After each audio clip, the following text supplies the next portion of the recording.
Food lovers, ఈరోజు veg gobi rice ఎలా చేసుకోవాలో చూసేద్దాం రండి. ఒక ప్యాన్ పెట్టుకొని ఒక 3 టేబుల్ స్పూన్ ఆయిల్ వేసి అందులోకి బాగా ఆగిన తర్వాత జీలకర్ర, కరివేపాకు వేసి ఒక 2 పచ్చిమిర్చి కట్ చేసుకొని పొడవుగా, తర్వాత ఒక మీడియం సైజ్ ఆనియన్ వేసేసి బాగా ఫ్రై చేసుకోండి. ఫ్రై చేసుకున్న తర్వాత ఇందులోకి మనం ఒక స్పూన్ ఉప్పు వేసేద్దాం. ఇప్పుడు ఒక స్పూన్ వేసుకున్నాను, మరీ కూడా వేసుకుంటా, సో కొంచెమే వేసుకోండి. ఫస్ట్ ఒక స్పూన్ ఉప్పు వేసి బాగా కలిపేసుకోండి. ఇది కొంచెం డీప్ ఫ్రై అయ్యాక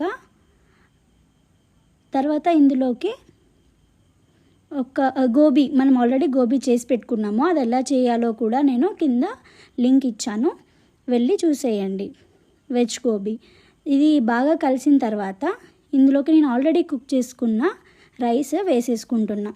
బాగా రైస్ పొడి పొడిగా చేసేసుకోండి. సో రైస్ వేసిన తర్వాత అందులోకి నేను ఫస్ట్ మసాలా వేసుకుంటున్నా. గరం మసాలా కొంచెం ఒక స్పూన్, తర్వాత 1/2 స్పూన్ కారం, 1/2 స్పూన్ ఉప్పు వేసి బాగా కలిపేసుకోండి, మిక్స్ చేసేసేయండి.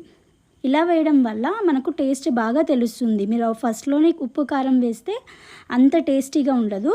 ఇలా ఒకసారి ట్రై చేసి చూడండి. ప్లేట్ తీసుకొని అందులోకి సర్వ్ చేసేసుకుందాం రండి. సో ఇలా ట్రై చేయండి, ఒకసారి ట్రై చేసి ఎలా ఉందో కమెంట్లో షేర్ చేయండి. Please do like, share and subscribe.